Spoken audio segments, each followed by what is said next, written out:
Hello বন্ধুরা, কেমন আছো তোমরা সবাই? আশা করছি তোমরা সবাই খুব ভালো আছো। প্রত্যেক দিনের মতো আজকেও নিয়ে চলে এসেছি বেশ কিছু জানা থাকলে আমাদের সংসারের কাজগুলো হয়ে যাবে অনেকটাই সোজা, বেঁচে যাবে সময়, পরিশ্রম আর মাসিক বেশ কিছুটা খরচা। আজকে সেই রকমই বেশ কিছু জানা অজানা টিপস তোমাদের সাথে শেয়ার করব, যেগুলো দেখলে আমাদের অনেকটাই উপকার হবে। চলো তাহলে বেশি কথা না বাড়িয়ে আজকের ভিডিওটা শুরু করা যাক। বন্ধুরা দেখো, এখানে আমি বসিয়ে দিয়েছি বেশ খানিকটা ডাল সেদ্ধ। আমরা যে ডালই সেদ্ধ করি না কেন, ডালটা সেদ্ধর সময় কিন্তু এরকম বেশ কিছুটা ফেনা কাটে। আর আমরা মুগ, মসুর, মটর যেই ডালই সেদ্ধ করতে বসাই, যদি এরকম ফেনাটা কাটে, সেই ফেনাটা কিন্তু আমরা কেটে বাতিল করে দিই।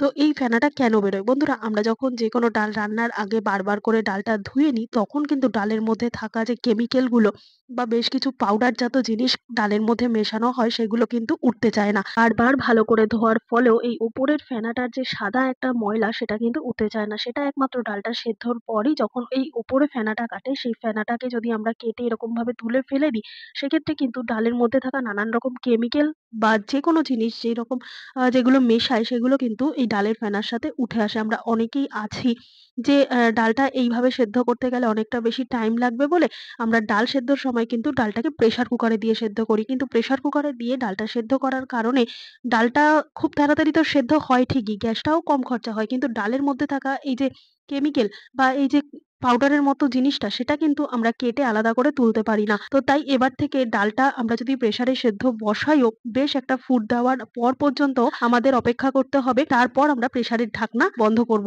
আগে একটা ফুট ফুটবে, তারপর আমরা ডালের ফেনাটাকে কেটে বাদ দিয়ে দেব।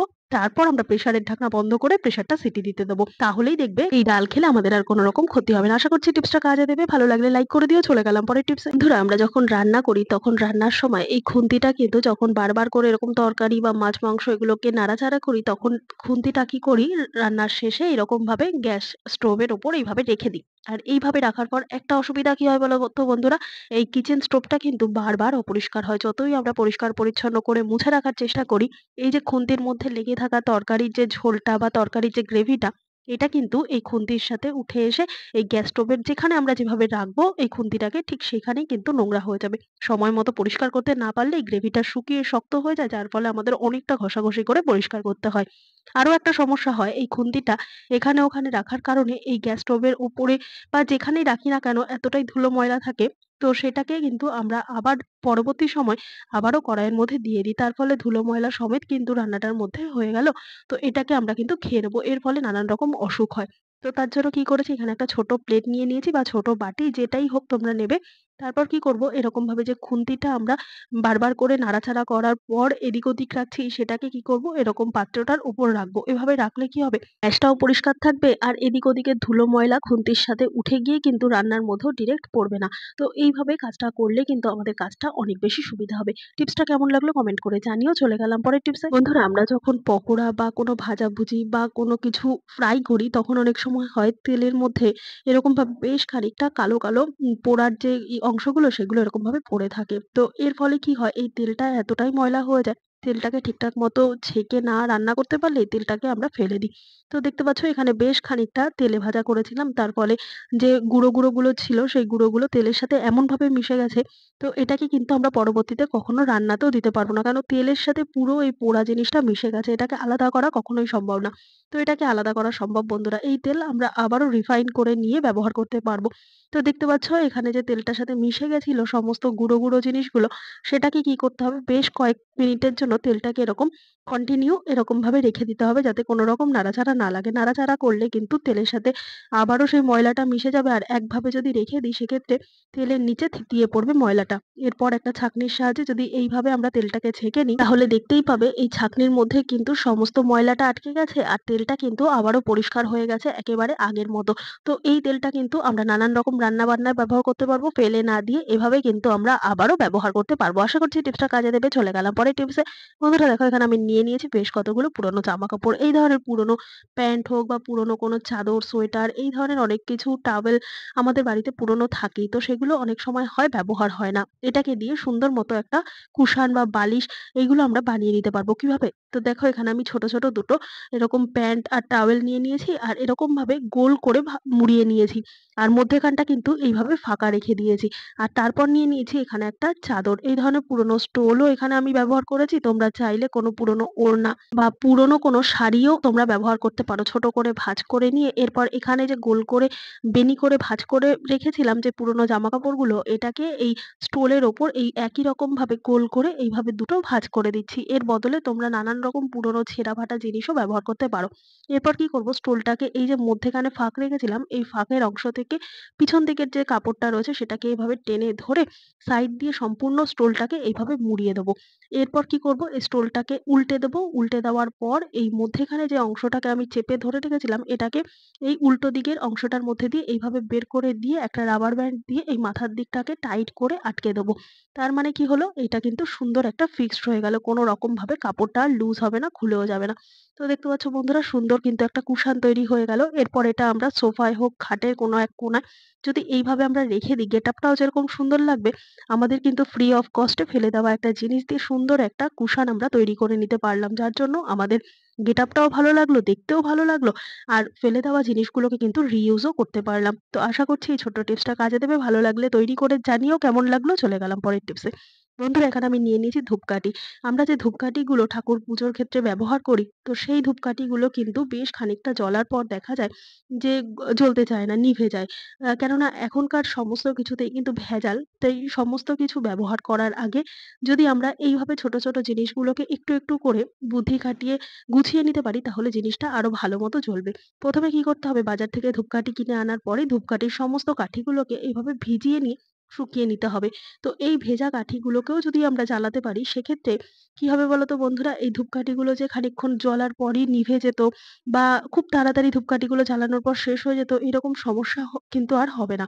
দেখতে পাচ্ছ এখানে আমি কিন্তু জলে ভিজিয়ে নিয়েছি ধূপকাঠিগুলো। হয়তো জলে ভিজিয়ে নিলে পরে ধূপকাঠিটা জ্বলতে একটু টাইম নেবে, কিন্তু এই ধূপকাঠিটা ০.৫ ঘন্টার উপর কিন্তু জ্বলবে। তো এইভাবে যদি আমরা একটু, একটু করে সঞ্চয় করে নিই, আমাদের কোথাও গিয়ে কিন্তু বেশ অনেকটাই সেভ হবে।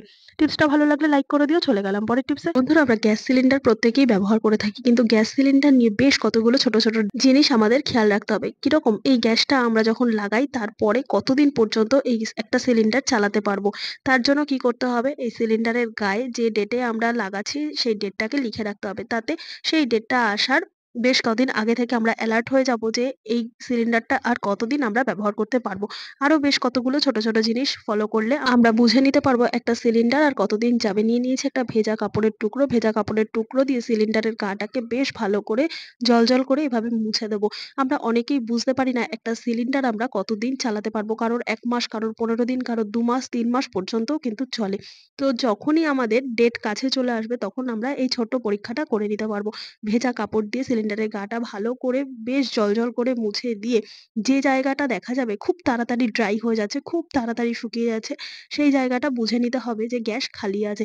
কেননা খালি জায়গায় কিন্তু ড্রাই হয়ে যাওয়ার সম্ভাবনা খুব বেশি থাকে। আর যেখানে গ্যাসটা ভরা আছে সেইরকম জায়গায় কিন্তু একেবারে ভেজা অনেকটা সময় পর্যন্ত থাকবে। কখনোই ড্রাই হতে চাইবে না। প্রায় ১৫ থেকে ২০ মিনিট যেই জায়গাটা ভর্তি রয়েছে সেই জায়গার জলটা শুকাতে চাইবে না। প্রায় ১৫ থেকে ২০ মিনিট পর্যন্ত এখানে ভেজা, ভেজা ভাব থাকবে। তো এই ছোট্ট পরীক্ষাটা করে নিলেই কিন্তু আমরা বুঝতে পারবো কতটা গ্যাস আছে। আরো একটা ছোট্ট জিনিস আমাদের খেয়াল রাখতে হবে। আমরা কি কখনো ডেলিভারি নেওয়ার সময় দেখেছি এর এক্সপায়ারি ডেট আছে কিনা? হ্যাঁ বন্ধুরা, গ্যাসেরও কিন্তু এক্সপায়ারি ডেট থাকে।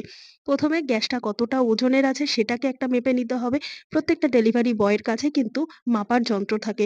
তো সেই মেজারমেন্ট করার যন্ত্রটা দিয়ে কিন্তু আমাদের দেখে নিতে হবে গ্যাস কতটা কম আছে বা ঠিকঠাক আছে কিনা। আর এখানে দেখতে পাচ্ছ D28 লেখা রয়েছে। এটা কিন্তু গ্যাসের এক্সপায়ারি ডেট। কিভাবে? সিলিন্ডারের মধ্যে A থেকে D পর্যন্ত ৪ টে ভাগ থাকে। A যদি লেখা থাকে তাহলে বুঝতে হবে সেটার মেয়াদ হচ্ছে জানুয়ারি থেকে মার্চ পর্যন্ত। B লেখা থাকলে সেটার মেয়াদ হচ্ছে এপ্রিল থেকে জুন মাস পর্যন্ত। একইভাবে যদি C লেখা থাকে সেটা হচ্ছে জুলাই থেকে সেপ্টেম্বর মাস পর্যন্ত। আর যদি D লেখা থাকে সেটা অক্টোবর থেকে ডিসেম্বর মাস পর্যন্ত। আর দেখতে পাচ্ছ 28 মানে কিন্তু ২০২৮ সাল পর্যন্ত এই সিলিন্ডারটা।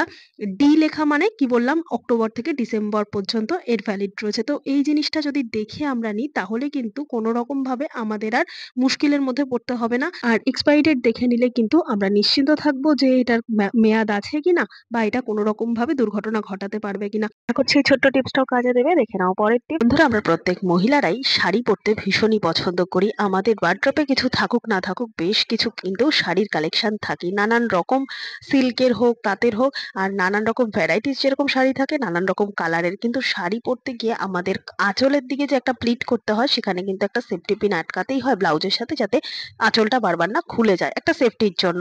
কিন্তু এই সেফটি পিনটা যখনই আমরা ব্লাউজের সাথে আটকাবো, এই শাড়ির যে পাড়টা আছে না, পাড়টা যদি অনেক বেশি মোটা থাকে তাহলে কিন্তু এই সেফটি পিনটা ঠিকঠাক মতো ঢুকতে চায় না। আর একার পক্ষে কিন্তু এই সেফটি পিনটা দিয়ে পিন আপ করতেও অনেকটা অসুবিধা হয়। তার জন্য এখানে নিয়ে নিয়েছি একটা সাবান।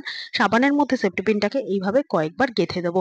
তাহলে কি হলো বলতো বন্ধুরা, এই যে পাড়ের যে মোটা সুতোর কাজটা ছিল না, সেটার জন্য যে আমাদের সেফটি পিনটা এইভাবে পুশ করতে অসুবিধা হচ্ছিল, সেই অসুবিধাটা হবে না। সেফটি পিনটা অনেকটা বেশি স্লিপারি হয়ে যাবে সাবানের মধ্যে এইভাবে করার ফলে, আর অনেক তাড়াতাড়ি কিন্তু আমাদের কাজটাও হয়ে যাবে। আর যত মোটাই পার হোক না কেন, সুন্দর মতো সেফটি পিনটা দিয়ে কিন্তু আমরা কাজটা করে নিতে পারবো। আশা করছি আজকের সমস্ত টিপস তোমাদের কাজে দেবে। ভালো লেগে থাকলে লাইক, কমেন্ট, শেয়ার করে পাশে থাকবে। ভিডিওটা কে কোথা থেকে দেখছো কমেন্ট করে জানাতে ভুলবে না। দেখা হবে আবার অন্য কোনো ভিডিওর সঙ্গে। ধন্যবাদ।